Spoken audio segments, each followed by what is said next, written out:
discussão sobre as relações entre o direito, a eugenia e, sobretudo, num aspecto mais geral, a contribuição que a biologia traria à discussão em torno do direito. Um primeiro ponto que eu vou abordar seria justamente a discussão em torno de duas espécies de eugenia, que seria a eugenia negativa, que demonstraria uma atitude mais clínica no tratamento de doenças e outras patologias futuras, e também a chamada eugenia positiva, ou que demonstraria uma atitude de artesão, ou seja, a possibilidade de interferir geneticamente através de um chamado diagnóstico genético de pré-implantação para a escolha de futuros traços morfológicos do indivíduo, e como essas duas atitudes, como essas duas eugenias poderiam interferir no papel do próprio direito em relação à espécie humana. Isso desvela também a problemática da relação entre o direito e a própria ética, no sentido de que o direito poderia servir como um instrumento de contra-eugenia quando detectada essa vontade do ser humano de instrumentalizar a própria espécie através de uma eugenia positiva. Positiva no sentido de alterar a própria genética humana em favor de uma perfeição a ser atingida. Então, neste primeiro momento, eu gostaria de realizar o debate em torno dos dois tipos de eugenia que são relatados, sobretudo num livro que demonstra bem essas inter-relações entre o direito, a ética e a biologia.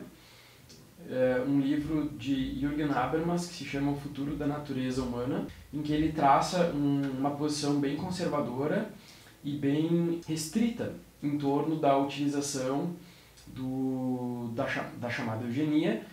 e mais especificamente uma posição bem conservadora sobre o chamado diagnóstico genético pré-implantação. Nessa posição de Habermas, desenvolvida no seu livro, ele realiza um embate com um autor inglês chamado Ronald Dworkin, de tradição eminentemente liberal, que desenvolve a tese de um chamado supermercado genético, onde não haveria nenhum problema para a humanidade com uma espécie de aperfeiçoamento da espécie pelo diagnóstico pré-implantação e a utilização desse diagnóstico para aperfeiçoamento de várias características dos seres humanos, a adaptação para várias habilidades, como habilidade esportiva, de força, de intelectualidade, e também não haveria problema em torno da perspectiva de utilizar essas tecnologias genéticas, novas tecnologias genéticas, de modificação genética, para o tratamento de doenças hereditárias e também para o tratamento de doenças que são passíveis através de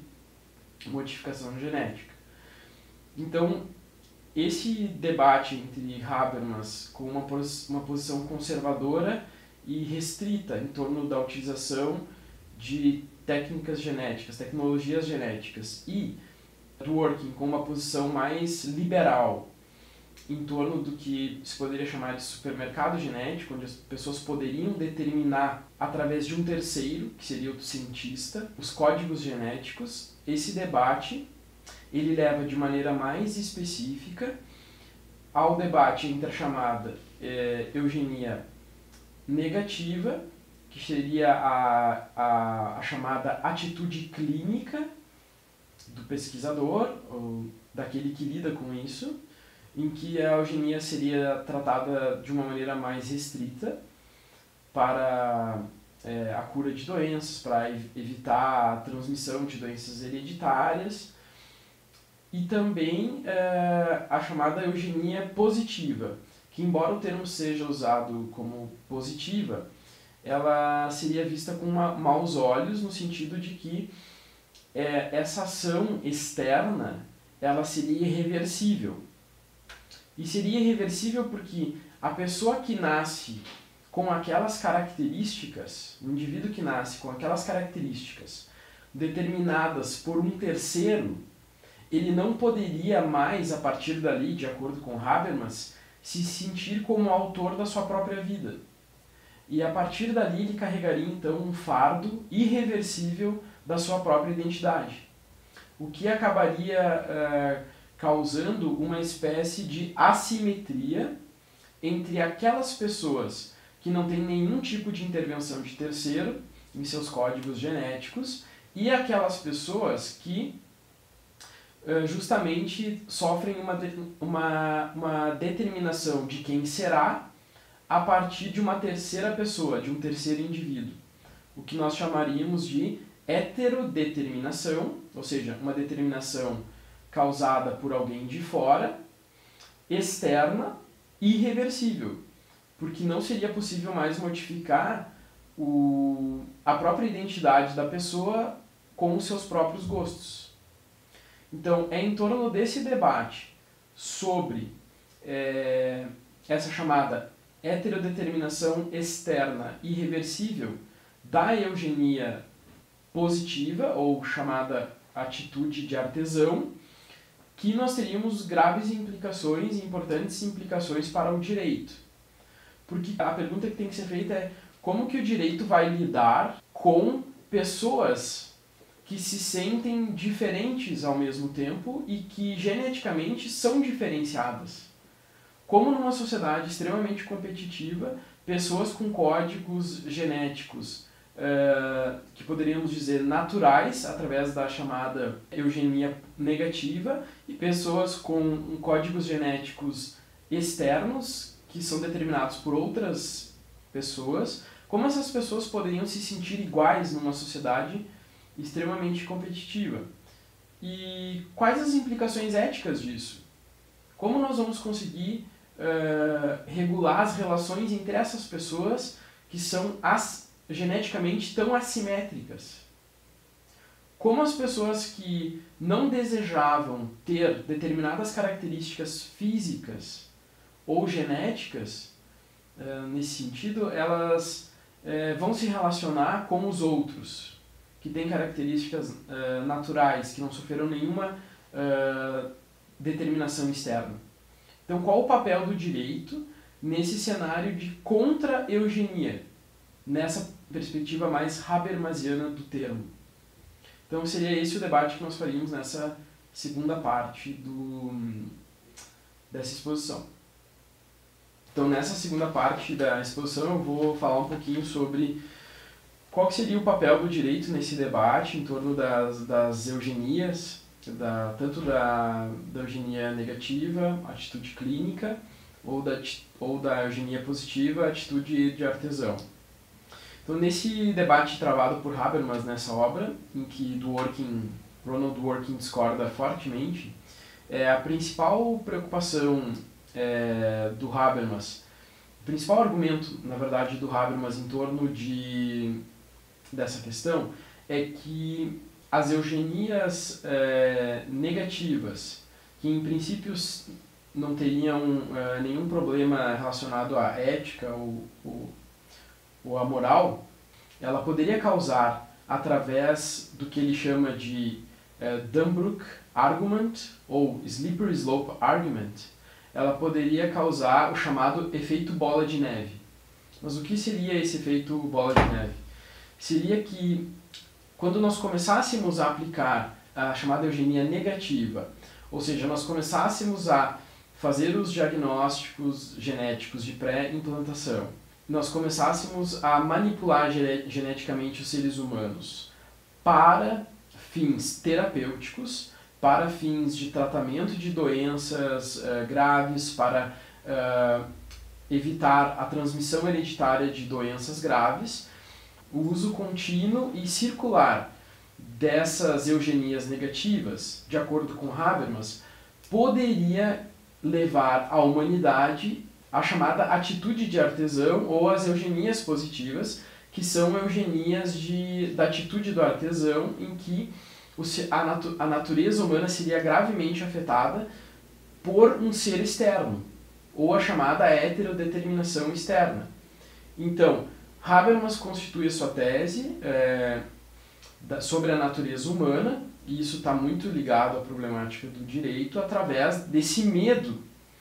ou dessa aversão a esse chamado efeito escorregadio das eugenias negativas às eugenias positivas. Então, esse movimento das eugenias negativas às positivas é o que ele chama de, uma tradução realizada no livro, argumento bola de neve. O papel do direito nesse sentido seria de impedir esse deslocamento de uma esfera meramente terapêutica a uma atitude de artesão,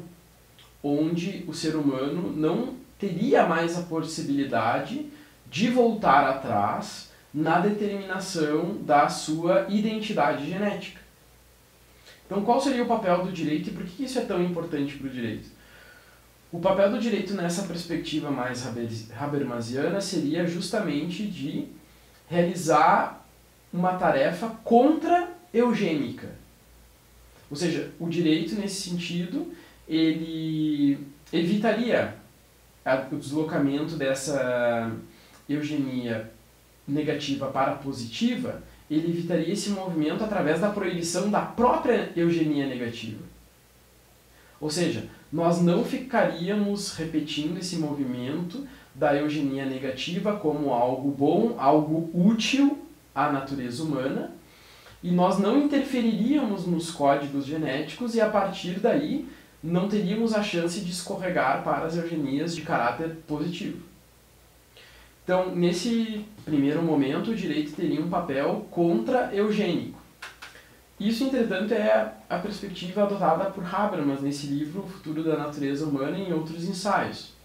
Entretanto, numa perspectiva mais liberal, como a realizada por Ronald Dworkin, ele não vê nenhum problema nesse movimento entre as eugenias negativa e positiva, por justamente ele vê isso através de um viés mais liberal, menos conservador e menos ligados ao papel da própria tradição cristã da humanidade. Bom, esse seria então o primeiro papel do direito. A segunda problemática que eu gostaria de referir é que o direito, ao fazer essa proibição das eugenias, e aí se discute toda aquela problemática do controle de uma ciência sobre a outra, né? O direito, ao fazer essa proibição das eugenias, tanto da negativa e por conseguinte da positiva, da negativa e da positiva, o direito ele contribuiria, numa análise bem preliminar, bem introdutória, ele contribuiria à manutenção de relações igualitárias entre indivíduos que são conscientes da sua autoria genética. O que isso quer dizer? Quer dizer que em uma sociedade onde, por exemplo, o princípio da igualdade é um princípio constituinte das nossas relações, como que isso seria afetado a partir de pessoas que não se consideram como autoras de sua própria vida? Veja bem, se um indivíduo tem uma heterodeterminação externa irreversível através de uma alteração genética não escolhida por ele, mas escolhida, por exemplo, por seus pais. Como esse indivíduo se sentiria numa sociedade onde outros indivíduos não têm essa alteração, essa heterodeterminação externa,